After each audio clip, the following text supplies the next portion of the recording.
You know, fuck this basketball shit. Well, actually, not fuck it, because it's related. It's related. It's related though. It's legit. It's related. I mean, because all of you, as you can see, you know, I asked Montrez after the Clippers game, you know, if he thought that you covered your first game too. Oh yeah, I covered my first game. Usually I'm just like chopping shit up because I was like, man, Pavy, you can do that. Like I gotta go to work and shit.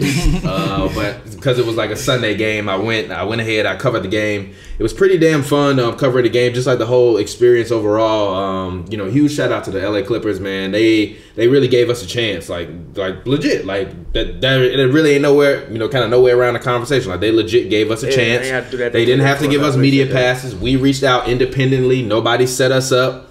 We just came, you know, kind of the way that you're supposed to. I see a lot of people always like fake low-key hating in our mentions and stuff like that. It's like, it ain't nothing to it but to do it. That's what we've been telling y'all from the whole start. We've been telling y'all 2 mics, a camera, and a fucking computer. That's how we built this shit. Because you didn't even used to type on the computer. You used to just sit there and scream off hot takes for an hour until he started really paying attention to the game. Like, man, I gotta look at these stats. I gotta see what hard true shooting percentage is in the fourth quarter against teams above 500.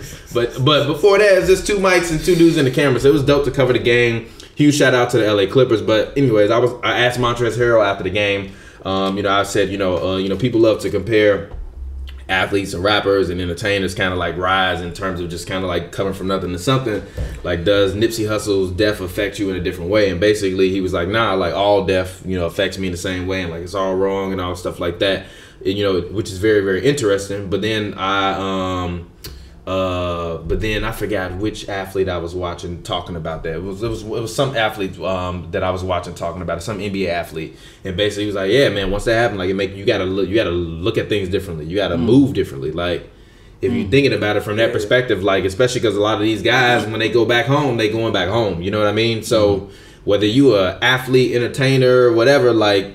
If you got, I mean, shit, there's a bunch of people on the internet that just don't like each other in general. You know what I mean? They be trying to throw the fade, and they got 500 followers. So you know what I mean? So it just like, you know, it definitely changed LA. What you guys think about it? I mean, did you see LeBron's comments on it? Yeah, I saw LeBron's. He called it one of the most tragic events in American history. Yeah, that's like, first of all, that's saying a lot. Just where Nipsey came from, and have your funeral be at Staples Center, just to be able to like. Yeah, that was Michael Jackson. Literally, like Michael Jackson did that, and Nipsey Hussle from like. Crenshaw, bro. Yeah.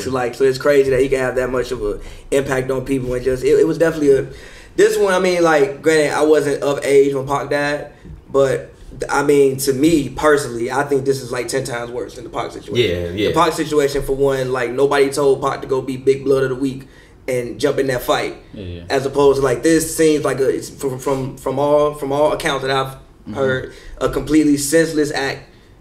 That made no sense. Besides, somebody was mad at one man and was so mad at that man that they had to take a man's life away because they were just mad at a man. It's not like a dispute happened. Not like you. And granted, this is not like saying that, you know, a fight makes shooting somebody right. I'm not saying that, but this is just like when you try to wrap your mind around it and rationalize it. There's really no way to even rationalize it. So, like, to me, this is probably one of the, as far as like usually celebrity deaths. Like I mean. It doesn't, like, even when Michael Jackson died, I was like, damn, Michael Jackson died. But I was like, oh, I still remember exactly what I was doing. Did you grow up listening to Mike though? No, but like the NBA draft was that day. So like Blake Griffin and Steph got drafted that day. I'm like, oh yeah, Mike died, but like NBA draft. Damn. But like the Nipsey thing, like it actually, I feel like literally. We had just gotten done recording the like Duke had just lost when the news broke. Oh yeah, we got to talk about Zion later. Duke had just lost when the news broke. Like in my lifetime. As far as like somebody that I don't know dying, that might be the most tragic event in my lifetime. I'm only 27, I ain't see everything.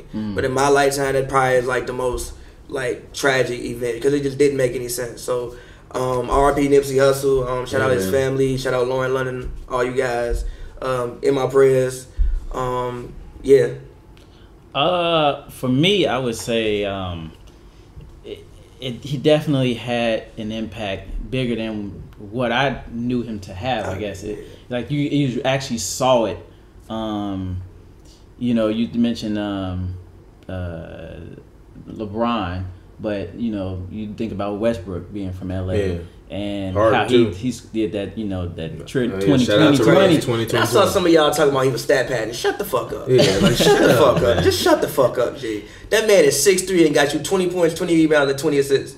Shut the fuck up. He was in pictures with Nipsey, and Nipsey was taller than him. I'm like, how tall is Russ? Like literally, I was looking at the pictures like damn. I was like, damn. Why is Nipsey towering over Russ in these pictures? You know, and even all the pictures that I saw with Russ and Nipsey together, like speaking of that, like they were doing community service work. It wasn't like they were just in a club. That makes sense. You see a lot of rappers and athletes in the club. You saw them doing community service work, passing out food to kids and shit. Real. So it was real. Yeah, man.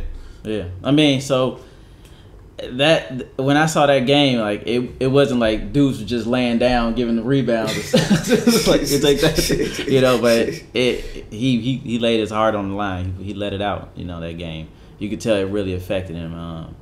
Against the Lakers too, which is also makes it, I think, kind of cool. Obviously, you from LA, grew up watching Lakers. Yeah. You playing the Lakers after your like real life friend dies, like not just like your real life friend dies, and you go out there and get 20, 20, and 20, and like you said, y'all know what that means. We got to get into it here, but like y'all know what that means. The crazy thing is he's gonna have his memorial at the Staples Center. That's big.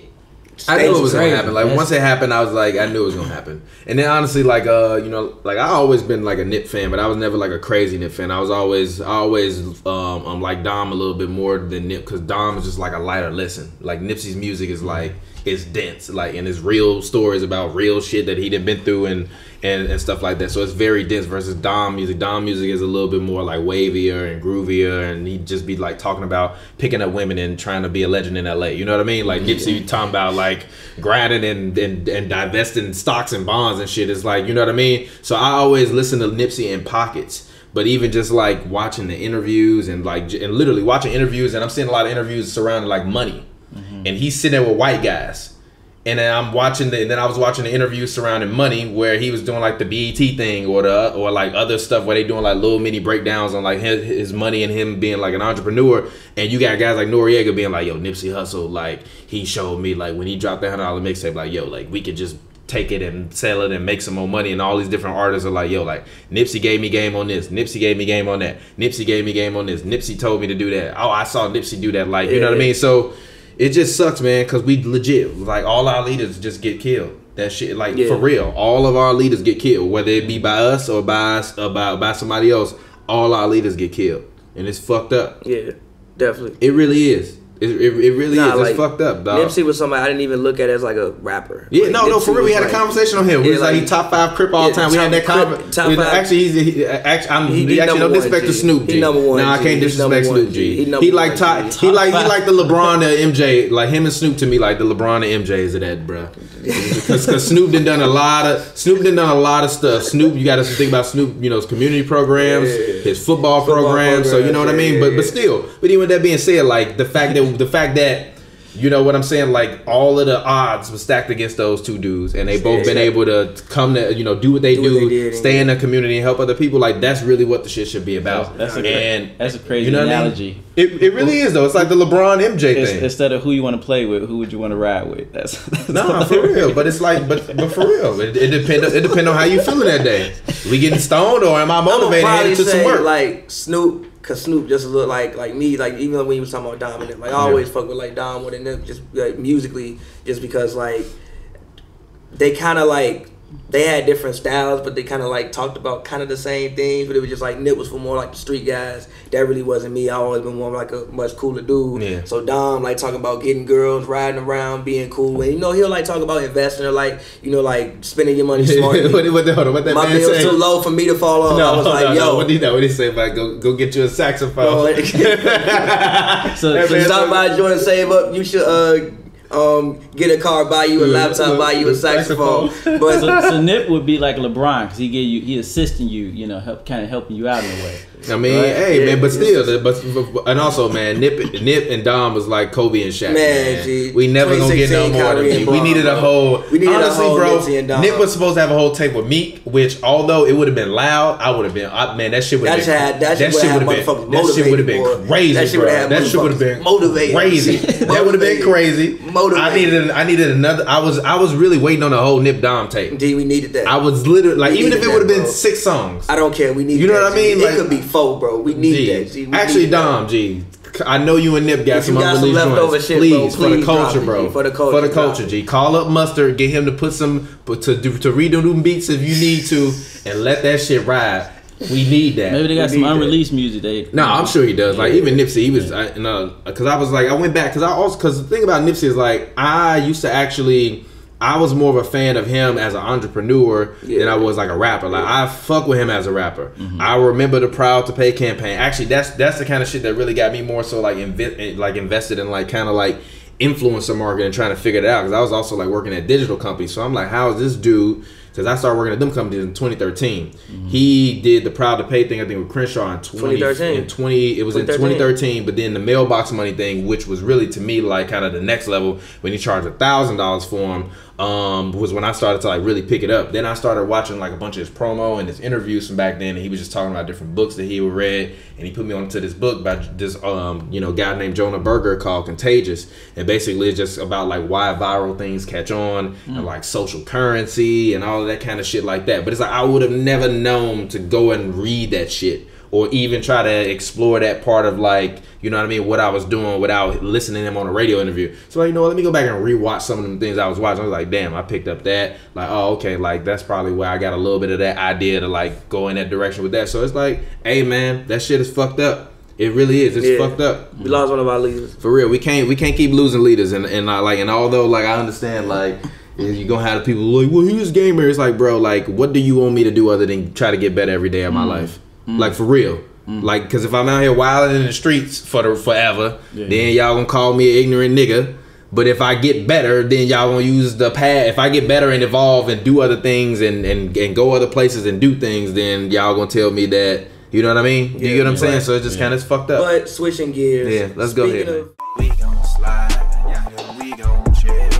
She said she loves me, I'm her.